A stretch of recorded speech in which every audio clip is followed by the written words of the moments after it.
This nation was founded on the principle that all men are created equal. We hold these truths to be self-evident. That all men are created equal. I'll tell you what freedom is to me. No fear. I mean, really, no fear. Created equal. Welcome to Created Equal. I'm Stephen Henderson here at WDET in Detroit, and with me in the studio is the show's producer, Kerry Jr. II. Happy morning, Stephen. Hey, how are you? I'm all right. How you doing? Pretty good. So today we want to talk about something that I think is really important when you think about equality. And that's the tension between the freedoms that we enjoy and the safety that we want to ensure, especially for young people. And we're going to talk about that today in the context of marijuana, which, of course, was legalized here in the state of Michigan by a voter referendum. And now it's as easy as going to a store, sometimes right around the corner from your home, to be able to purchase marijuana and use it. Yeah, it took us a while to get here, but we did make it in Detroit in 2023. Yeah, and there's a lot of people who think, look, it's too accessible, right? There are too many places that are too close to things that we don't want drug use close to for some folks' taste. But there's another issue that has come up with this, and that's the access that some children have been able to get to marijuana. And in fact, the school district here in Detroit has been kind of besieged by incidences where children have either intentionally or unintentionally come into interaction with marijuana. Yeah, and Robyn Vincent, who's a reporter at Chalkbeat Detroit, didn't report about this, and she reported about how unintentional cannabis use, it increased 75% among children ages 5 and younger from 2020 to 2022. And then for ages 4 to 13, it increased about 60% from 2020 to 2023. So we're seeing an increase in cannabis use. And then Robyn Vincent also reported that the superintendent, Nikolai Vitti, is trying to focus on this. As you said, school district is also dealing with students using cannabis and using vape pens.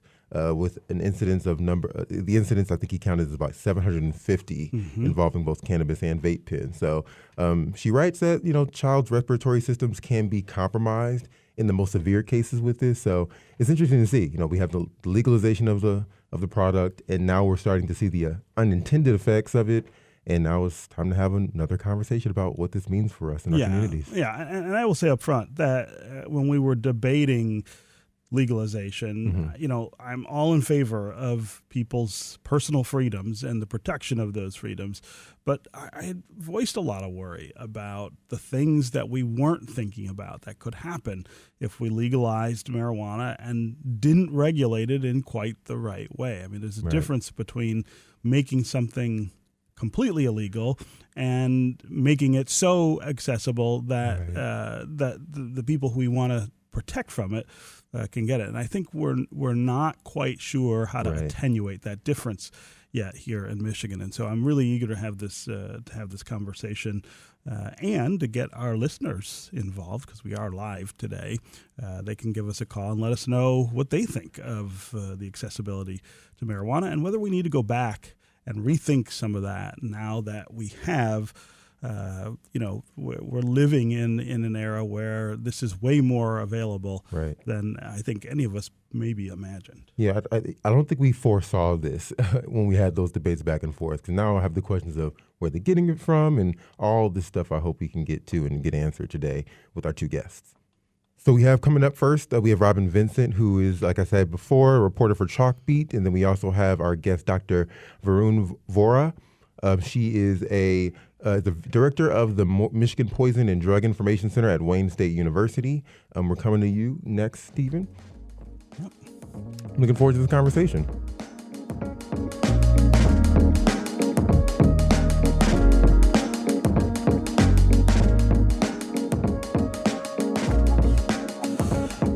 Robyn Vincent, reporter with Chalkbeat. Welcome to Created Equal. Thank you so much for having me, Stephen. Yes, and Dr. Varun Vohra, it's great to have you here with us as well. Thanks for joining us. Thank you. Yeah. So, Robyn, I'm going to start with you and the story that you wrote. In it, Dr. Nikolai Vitti and some others say this is a huge problem in the schools, and that is not something, as we were saying, that we anticipated when legalization kind of unfolded here in Michigan. That's right. So this is really a new green frontier for us, right? And we are now confronting some of the unintended consequences. So as you've been discussing, Superintendent of Detroit Public Schools, Nikolai Vitti, is really the one who has helped to shed some light on this issue, one that we can be certain is not only happening in Detroit schools, right? I mean, cannabis is legal statewide, so this is certainly not just a Detroit issue, and I think that's important to acknowledge, right? But it was a leader in Detroit schools who was willing to come out and say this. So when I spoke with him, he told me that he's been hearing from many of his school principals that things have really gotten out of hand, that incidents with cannabis have become disruptive in the classroom, right? And he also told me there were some recent incidents involving a second and a third grader. And anytime kids that young are involved in an incident right in school that has to do with drugs, that really deepens the sense of urgency. Yeah. So how much of this is about intentional versus unintentional use? I think that's an important distinction. Absolutely. And I think what we're talking about more than anything else is unintentional use. That's really where the problem lies. And that typically means that these are kids who are getting hold of their parents' stash, right? Because if you are a little bit older and maybe you're experimenting and you start to feel bad, you know what you've done. You're probably going to wait it out. You're probably not going to call poison control or ask your parents to take you to the hospital. And it also is not going to affect you in the same way that it would a young kid, both like from a central nervous system perspective, but also from a mental health perspective. Yeah.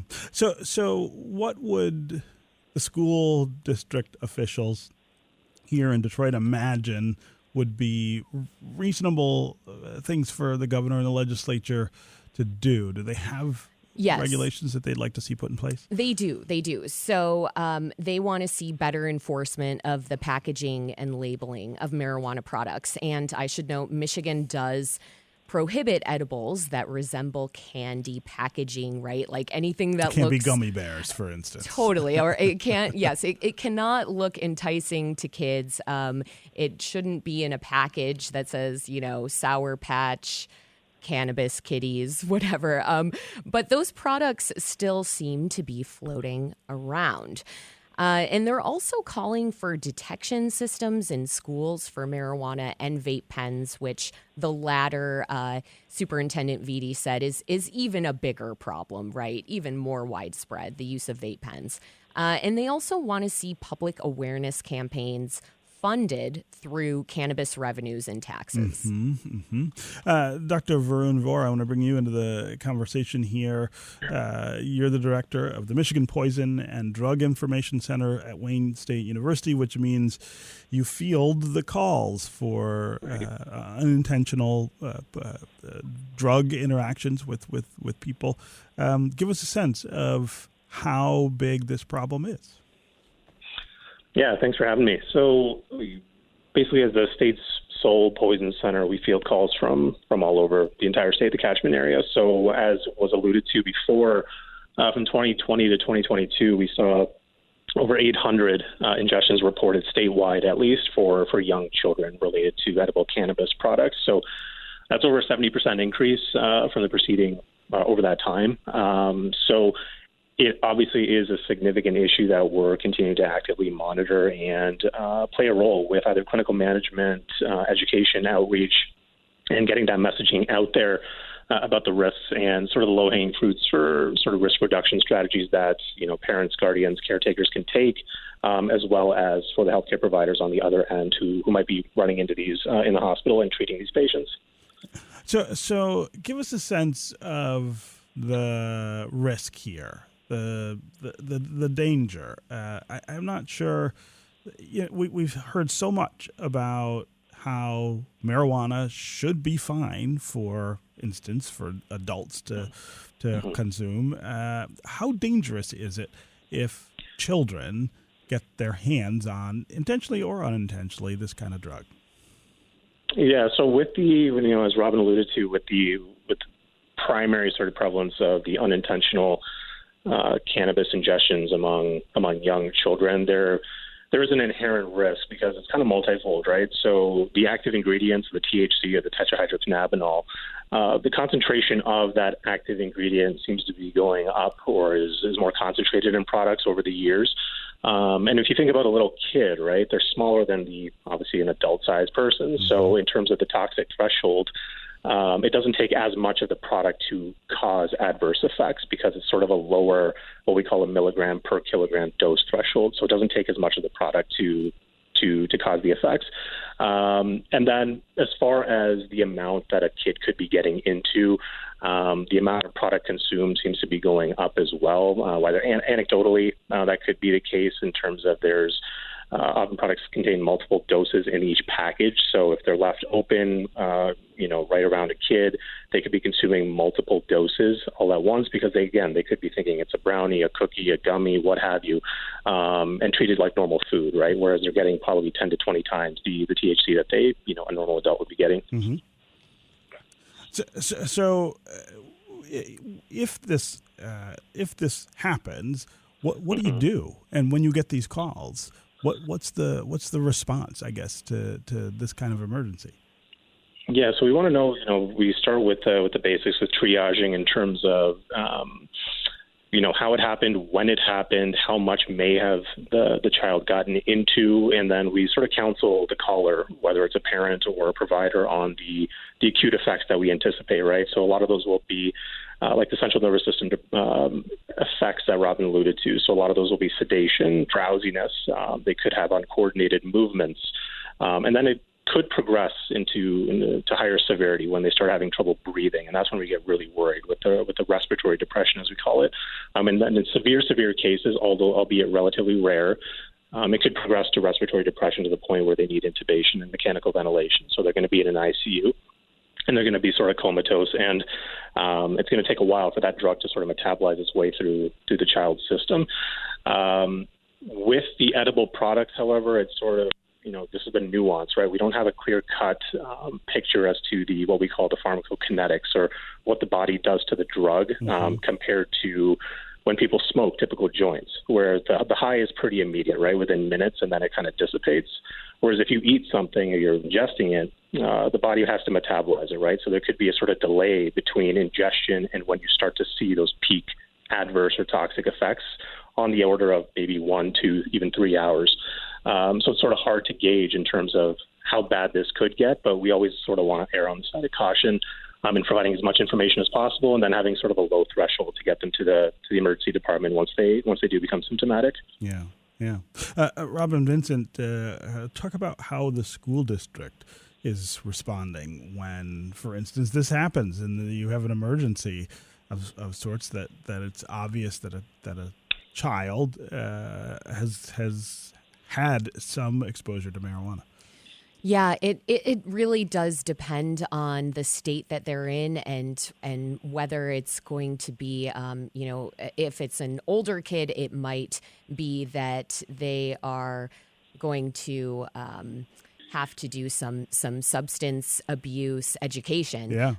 Younger kids, of course, the parents are getting involved immediately. I mean, with all minors, right? With all students, the parents are getting involved. But a big part of the school's response right now, according to Superintendent Vitti, is really getting them involved in education and helping them to understand like what it is that they've done here and how this can affect them. But, we are also talking about younger kids And so I think it's presenting a bit of a conundrum with how you actually handle that. And I'm guessing, I didn't get too many details from Superintendent Vitti, but I know that within Detroit Public Schools Community District, they're trying to work closely with parents on a lot of different issues. And so I'm guessing that there becomes sort of this growing kind of engagement with parents when this happens to a child in school. Yeah. Okay, we need to take a quick break. And when we come back, we are going to continue this conversation about the tension between the legalization of marijuana and the accessibility or the exposure for our children who are not supposed to be users of marijuana. We're going to keep Robyn Vincent of Chalkbeat and Dr. Varun Vohra of the Michigan Poison and Drug Information Center at Wayne State University. We want to hear from you as well, the listeners. Give us a call and let us know how worried you are about children and their exposure to marijuana now that there are dispensaries all over the state. In some places like Detroit, they're pretty highly concentrated. Is this something we should have thought through before we legalized marijuana? And what should we do about it now? 313-577-1019 is the number here on the phones. That's 313-577-1019. You can also go to Twitter and hashtag #CreatedEqual or at WDET. When we come back, we're going to hear a little sound from Nikolai Vitti, who is the superintendent of Detroit schools. We'll also hear from a member of Detroit City Council who says this may be a parenting issue, at least in part. And, of course, we will get to you, the listeners, as well. We'll be right back with more Created Equal.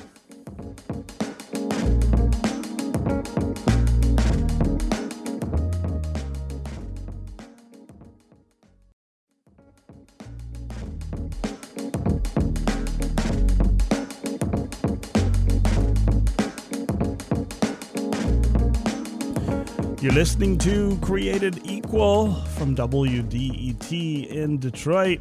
I'm Stephen Henderson, and I'm glad you've joined us. We've got Robyn Vincent with us. She's a reporter for Chalkbeat Detroit. She recently wrote about the rise in cannabis poisonings in Detroit schools. We've also got Dr. Varun Vohra with us. He is the director of the Michigan Poison and Drug Information Center at Wayne State University. What we're talking about is the tension between this new freedom that so many people are enjoying here in the state of Michigan now that we have legalized marijuana use and, of course, made an entire industry where you can go to a store, sometimes not that far from your home, buy marijuana and use it without worrying about the legal consequences. We're talking about some of the unintended consequences, though, which is the ease with which some children seem to be able to access the drug. That was not part of the design of the legalization. And so there's a real question. How do you balance that new freedom against the safety that we want to provide for our kids? And what things could the legislature or the governor do to regulate this more closely? We want to hear from you as well on the phones. Give us a call and give us your sense of how well we're managing the legalization of marijuana in the state of Michigan. Let us know if you're somebody who's just not in favor of what's going on. I remember really distinctly when we had this debate that I had real qualms about the idea that this would produce some unintended consequences and that we would suffer those more than we might even enjoy the freedom that comes with legalization. I'd love to hear from listeners who feel the same way. I'd also love to hear from listeners who think, well, maybe this is just part of the freedom. In other words, one of the things we have to endure in order to protect that freedom. 313-577-1019 is the number here on the phones.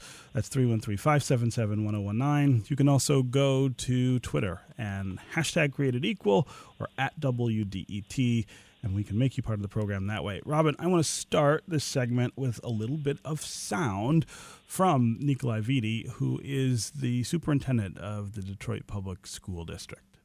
there needs to be more conversations, more thoughtfulness, and more guardrails put in place. So we're protecting our youth as we have better protected adults with the criminalization of marijuana. Now we have to protect our youth with the decriminalization of marijuana. So that was the superintendent talking about this letter, right? That he and the school board have sent to the legislature and to the governor. That's right. So Vidi was saying that, it's a real balancing act, right? When it comes to decriminalizing marijuana, we know that Black and brown communities were hit the hardest back when weed was criminalized, and they continue to feel the effects of that. And Vidi said, that's one reason it made sense to legalize it, right?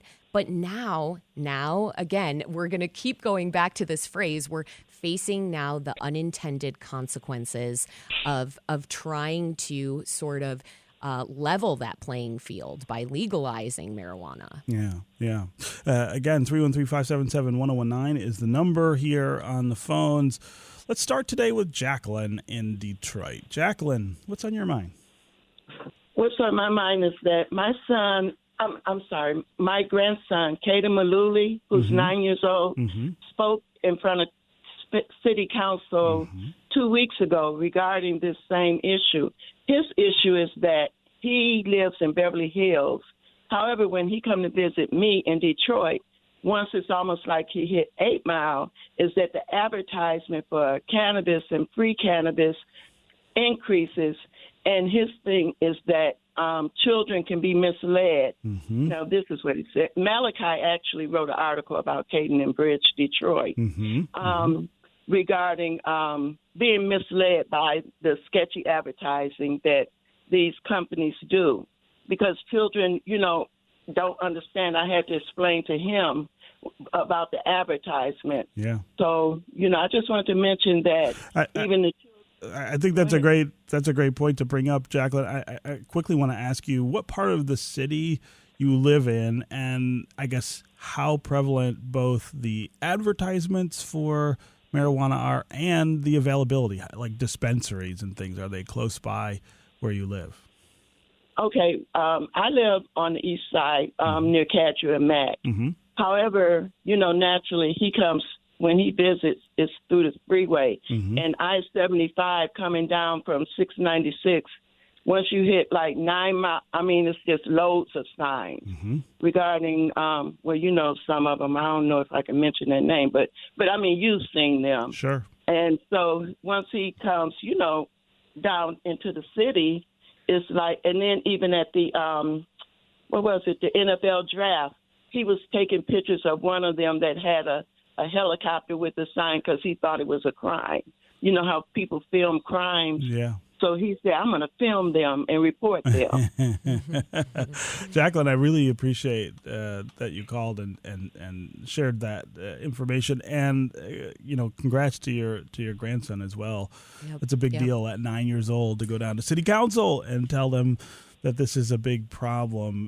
Dr. Vohra, this question about advertising and packaging is a huge part of this, how we allow the dispensaries to market themselves.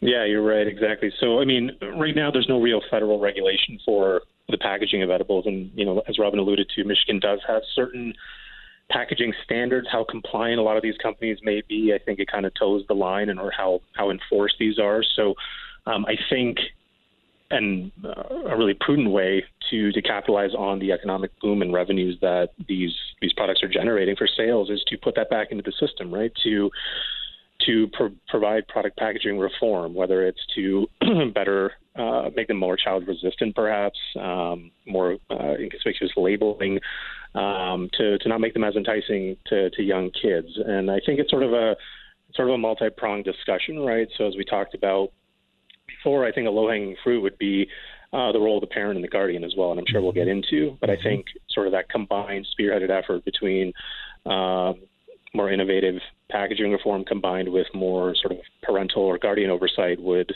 at least help sort of mitigate these numbers that we're seeing. Yeah. We had a caller from Livonia, Scott, who couldn't stay on the line, but he says this was foreseeable. What did we think would happen? He's not against legalization, but where is our common sense? A great question. I do want to turn now to this bigger question, I guess, of parenting and what role it plays. And I want to start by going to a caller, Ron in Warren. Ron, welcome to the show. Hi, how you doing? Thanks for having me on. Yeah, I just wanted to comment that my wife is a teacher for a charter school in the city of Detroit, and sometimes I drop her off, and so I experience this too. But when the kids are being dropped off for school and being picked up, you can smell it. It reeks of marijuana, and to me it seems more of a not just a parenting issue, but also where are we allowed to use it? And the whole parking lot just reeks of marijuana every day. Yeah. Ron, I have to say that there are lots of places that I find myself now where I smell marijuana. And look, I mean, that was a foreseeable consequence of this. But there are some places that you're right. It surprises me a bit that I'm smelling it. I mean, there are places that I think we shouldn't perhaps be inundated with the idea that people are using marijuana. I would think, Robyn, that schools would be at the top of that list, right? And that may be an issue in DPS as well. Yeah, I'm guessing so. I mean, and we're now this is just speaking to this broader cannabis culture, right? And how this has just become more socially acceptable. And it does make me think about, I was looking at Colorado, which legalized recreational cannabis more than 10 years ago. And I was speaking with a toxicologist and lead researcher at the Children's Hospital of Colorado there. And he said, we pioneered this. And despite our continued efforts, and it's true, when you look at the legislation in the State House in Colorado, it is a long, long list when it comes to cannabis legislation. The lawmakers there have been evolving this legislation and adapting it and working on it for many, many years. But this toxicologist said, we've done it all. We've made the packaging even more child resistant, right? We have we've used a lot of cannabis revenue for education, and yet he continues to see the numbers rise when it comes to the young people entering his emergency department. Yeah, that is not making a difference. It's not. Yeah. Dr. Vohra, when we think about the ways that we could, I guess, protect against the marketing of this to kids, what are the things that I guess come to your mind? Yeah, so immediately things that come to my mind is, speaking from our State Poison Control Center perspective, because we serve many different roles, I guess you could say, is that we offer sort of a clinical management perspective, but a big part of what we do is public health outreach, education, programming, messaging, et cetera. So a lot of the things that we often tell, whether it's on our social media platforms, whether it's on our field visits, et cetera, again, that's sort of low-hanging fruit of messaging directly to those affected, whether it's kids, guardians, caretakers, et cetera.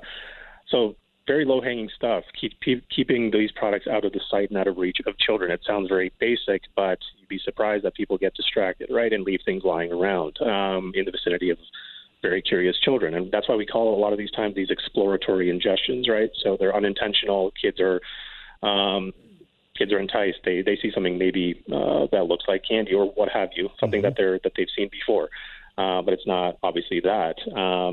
Not using while children are around, right? Yeah. So designating a time when maybe the kids are gone to bed or they're away at a friend's or what have you.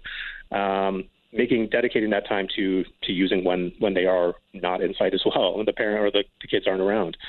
Keeping them in a locked cabinet. So again, very basic. We think about the previous days with keeping the liquor cabinet sort of locked. When a person's having a house party or something and the parents are away, something like that. With young kids, they're not going to have sort of the tactile skill or know how to to access those cabinets, and then keeping them in their original package and closed again, combined with a locked cabinet, and then keeping them somewhere safe and out of reach and out of sight, where kids aren't going to go explore. I think those are, so again, low-hanging fruit interventions that the parents can make to sort of mitigate at least the risk in their household. Yeah. So hearing you talk about that reminds me a lot of the way we talk about firearms and kids, right? The level of responsibility that I think that we are at least trying to attach to adults to be able to exercise the freedoms that they have with regard to, guns, but also to keep children from interacting with them. Precisely. And I think historically, if with substances that have been made, if you go back through various examples, substances that are made increasingly available, there is sort of a statistically commensurate increase with pediatric exposures to those products. So again, it's just a product or byproduct of accessibility. And I think a lot of the other side of that coin is conflating something that's legal or accessible as being safe, which we clearly have seen with multiple examples is just not true. So I think, the interventions that we recommend, that we tout and champion on our various platforms, on our website, social media, et cetera, combined with, again, say, in our role with the Poison Center, where we go directly to schools, right, with our educator, and our educators go to schools, talk about this issue, get in front of the kids, get in front of the parents. I think more and more of that, it can kind of have sort of a snowball effect, at least in helping to get that messaging out there to say that, just because this is safe, you see this in stores, does not mean it's safe. Yeah. So I think it's, again, a multi-pronged effort. Yeah. Let's go to John on the east side. John, welcome to the show. Thank you. Hi. So this is really close to me. I'm recovering alcoholic since '96, and I use cannabis. First prescribed by my doctor before it was legal recreationally, and I lost my baby sister this year due to alcohol 2 months ago. John, I'm sorry. I almost lost my baby brother last year when he withdrew from alcohol because he was trying to quit drinking, and the alcohol has ravaged this Irish Catholic family, and I get irritated by seeing all the advertisements of the people playing volleyball in perfect bodies, and they're drinking up, whatever. And I think the exposure to the capitalism part of this is what's so destructive. Now, my parents had the liquor right up in the food pantry, totally accessible to us, and we abused it, and it shouldn't have been available to us. All of us started drinking way too early, and sometimes in the presence of our parents, and because it's okay. So John, I guess my question for you is, as a cannabis user now, how do you practice that more responsibly? How do you behave more responsibly than you feel that maybe your parents did with you? Well, I don't have children around the house, so It's not an issue. But I do know that edibles are a different animal than smoking. That's right. I have never lost control smoking marijuana ever, no matter how much. But I know where I'm getting it, and I know what's in it. And I think the question I have for you guys is, what are the poisonings of the other drugs out there compared to the overdose poisonings of marijuana? That's a great question. I think that it is. You've got to take control of whatever you have in your possession. Yeah. You can't just let anybody. I had an edible in my house, and my dog got into it, and fortunately he didn't get into the other one, and he was lethargic for. I was terrified, and if that had been a child, that would have been criminal, I think. So John, that's a great that's a great question. I want to put it to our guests. I'll start with you, Dr. Vohra. Yeah, sorry. Could you repeat the question? I think he cut out there for a second of the other poisonings, and then he kind of cut out. What was the? He wanted to get some sense of the comparison between incidents involving marijuana and children, I think, and other drugs and children. Yeah, so I think statistically, I'm not able to speak to the specific numbers, but we do see kids getting into all sorts of different things, and prescription medications would be the biggest thing that we often get called about, right? So whether it's grandma's diabetes medication, heart medication, what we call psychotropics or like antidepressants, et cetera, multivitamins, melatonin. It's, again, a lot of this is a byproduct of the child having clear access when they shouldn't have, right? Whether the bottle was open, whether they were playing with the bottle, somehow it was already open or ajar, or they got it open somehow when they technically shouldn't, because the child-resistant packaging should be quite difficult for a kid that age to get into. Mm-hmm. But that's often what we see. And then, when it comes to the flip side with illicit drugs, we do see, opioids, fentanyl, what have you, either, the cocaine, powders, patches even, kids do get into, and those can be significantly severe and fatal. Suboxone, the buprenorphine can be quite toxic to a young child. Sure. So we do see our fair share of those, whether the prevalence is higher or not. We have to run that data, but there's no shortage. Let's put it that way, because we get calls every day on those kinds of exposures. Yeah. Robyn, what would the school district say about how this fits into the broader context of drug use in the schools and unintended drug interaction in the schools? I'm so glad that you are posing that question, Stephen, because interestingly, Superintendent Vitti at Detroit Public Schools said that they're not really dealing with illicit drugs. The big issue is cannabis and vape pens. And as I mentioned earlier, vape pens are making up the vast majority of incidents, and then cannabis would be a second. Mm-hmm. But as far as... and the vape pens are generally just, it's tobacco use. That's not right. drugs. Right? That's right. And that also, though, we can trace that back to what kids are seeing from adults, because I'm sure that you can think of instances where you're out in public and, or you're, no, let me rephrase that. You're in an enclosed space where someone probably should not be pulling out a vape pen, and they are, and they're doing it like sort of in this like clandestine kind of way, and it's like, yeah, kids are seeing this, yes, and they're emulating this behavior. Yeah.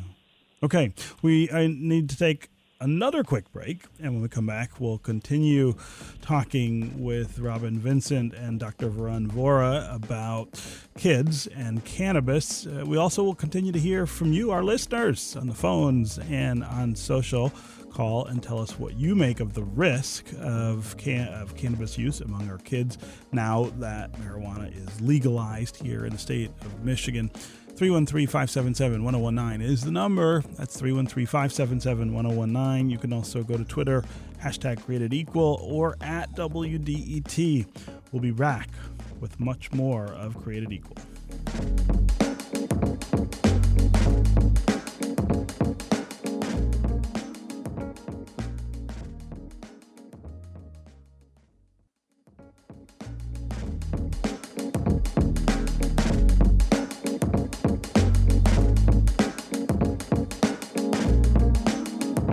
This is Created Equal from WDET in Detroit. I'm Stephen Henderson. Thanks for joining us. We've got Robyn Vincent here with us. She's a reporter for Chalkbeat Detroit. Recently wrote about the rise in cannabis poisonings in Detroit schools. Also with us is Dr. Varun Vohra, who is the director of the Michigan Poison and Drug Information Center at Wayne State University. We're talking about the danger that legalized marijuana poses to our children who are not supposed to be users. We'd love to hear from you about how you think we're managing all of this. Did we overstep when we legalized marijuana in the way that we did? Did we not think enough about unintended consequences like the use, intentional or otherwise, among children. And what would you do? How would you alter the scheme, the regulatory scheme here in Michigan, to make sure that it's harder for kids to get their hands on marijuana or other drugs? 313-577-1019 is the number here. That's 313-577-1019. You can also go to Twitter and #CreatedEqual or at WDET, and we can include you that way. Robyn, I want to talk about a section of your story that does talk about other states. You mentioned Colorado a little earlier, but there are other states as well that are struggling with this.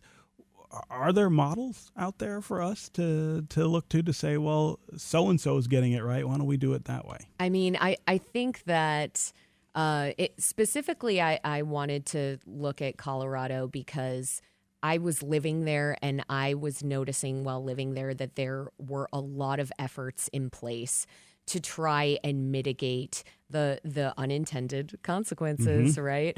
And, I think about in one municipality, for example, they were, and this is not directly related, but it's connected to the conversation. They were taking cannabis revenues and pouring them into a scholarship fund for young people, right? And that's just, to me, one example of getting creative with like the flushed coffers, the flush state coffers that we're now seeing from cannabis revenue. So, yeah, I mean, there's no need to reinvent the wheel here, right? Like this, yes, there are models, there are things we can do. And I spoke with someone who studies state legislatures. She's her name's Carmen Hansen, and she's at the National Conference of State Legislatures. And she's researched how states that were first to enter what we call the green rush, like Colorado and Washington, how they've incorporated public health into cannabis policy. And she was saying, this idea of like constantly and relentlessly adapting, that is what these lawmakers need to be doing. They need to be constantly asking the question, are we doing enough? Yeah. And right now, the answer seems to be no. Well, we don't seem to right? be doing much of anything. I mean, we legalized it, and there isn't a whole lot of regulatory backing for any of it. That's right. And the catch-22 here is that, yes, there's a high concentration of dispensaries in Detroit, but that means Detroit gets more of the revenue. Sure. Right? And that can really breathe life into our city. And so then it becomes the question of, okay, well, how are we spending that money here in Detroit? Right. Are we spending it in a way that maybe makes the unintended consequences less severe for the people who live here? That's right. Yeah. I want to go back to the phones here. Chris in Grosse Pointe, welcome to the show. Hi, thanks. Yeah, one of the things that I feel like would solve a lot of this problem is, I don't really see a lot of other medications or drugs being offered in these, like what I'd call like a fun form, like a gummy or a cookie right. or anything that would make a kid want to eat it. I don't think kids smoke things very often, certainly, and that'd be pretty ridiculous to think about. I feel like it wouldn't really detriment anyone that is a user of cannabis to say, hey, if you want to, have some type of an edible, you can either like make this at home, I suppose, or it comes in sort of a pill form like every other medication. I don't think I'd be as worried about my children getting into something like that. Yeah, that's a great question, Chris. Why do we treat marijuana differently from other drugs that you can't get in gummy form? Dr. Vohra, that's a good question for you, and whether that might be part of the answer. Yeah, certainly. I mean, you could, by kind of standardizing it, and making it more uniform across the dispensaries or the products, treat it just like, regular medication, prescription medications with all the same bells and whistles in, a child-resistant bottle that you get at the pharmacist, et cetera. But on the flip side, I could see it with the sort of cannabis culture that Robyn alluded to earlier. is what is one thing that their culture is sort of known for? It's sort of like creativity, right? Mm-hmm. So it's sort of setting their products apart from one another, and it goes back to like the marketing, the advertising, and how do they distinguish themselves from the competitors? Because we've talked about, it's a tightrope balance between creative freedom, between entrepreneurship, which is what this country's about, and then obviously balancing the health risks. So I think that's a very nuanced conversation, because does that infringe upon the sellers in terms of their ability to market themselves if it's all going to be sort of one sort of standardized product that comes in a very inconspicuous pill? Right. And I'm not advocating either way. I'm just sort of bringing it up more for conversation's sake. Does that sort of step on toes in that regard? And of course, for a very good reason, right? Because we're trying to protect children. So I think that's a very nuanced sort of bureaucratic conversation that I'm sure would generate a lot of questions and possibly a lot of pushback. Yeah. Carolyn in Royal Oak, you're next. What's on your mind? I would like to know why we can't just regulate marijuana like we do cigarettes, like we do drinking, and not have any advertising. I see signs all over the place advertising marijuana places. I see no reason for that. Yeah, that's actually a pretty good question, Carolyn, because as you point out, I mean, cigarettes, once upon a time, were, heavily advertised. They were advertised with cartoon characters in some cases, which people believed was marketing them to kids. Dr. Vohra, why don't we think of marijuana, which is also, from a federal standpoint, treated like more serious drugs that you can't buy? Right. Why are you allowed to advertise? I mean, my guess, like you're mentioning with the smoking advertisements in the past, right? I mean, to think about them now about smoking in a hospital or health professionals, the number one choice, cigarettes for health professionals, it's kind of a weird concept, right? Because it's kind of antithetical to what you think about with health. And I think that's maybe sort of a stipulating factor here, is because as more and more research comes out with the therapeutic benefits of marijuana for, anxiety, depression, whether it's, athletes using it for pain management as well, you don't really see the similar side for cigarettes, right? It's not really used. It's not advocated for, therapeutic use. Instead, it's more associated with, cancer, lung cancer, et cetera, degenerative diseases, chronic diseases. So that's one potential thought, that I would have, is why they are advertised for that purpose. And I think, the criminalization is buried in a lot of social issues from way back decades ago with the DEA and whatnot. So I think that's a longer drawn out conversation to be had in terms of why it was criminalized in the first place, and then why not so much anymore. Because I think as more evidence comes out with evidence-based medicine, is that there could be, or there is a therapeutic sort of footprint that marijuana cannabis has. It's just a matter of regulating and balancing those risks, those unintended risks on the other side, right? And how do we get it right? By allowing the people who need it most to access it, while keeping it away from the people who it could potentially harm with unintended consequences. Yeah. Robyn, we've got about a minute left. I want to talk about what may be going on in Lansing to try to respond to Detroit school officials who say we need more regulation? Yeah, I don't know that much yet is happening in Lansing, beyond the fact that we do have some city leaders who are saying that they are going to try and push for a statewide coalition. Specifically, Council Member Scott Benson says that he wants to create a statewide coalition that would create a fund that would come out of cannabis revenue to the tune of 10%, and that would go for youth prevention and addiction support services. Yeah. But there's talk at the local level, certainly, as well, right, about what can be done here.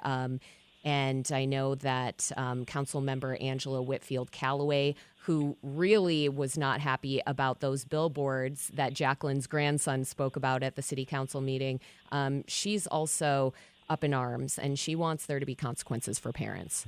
Yeah. Okay.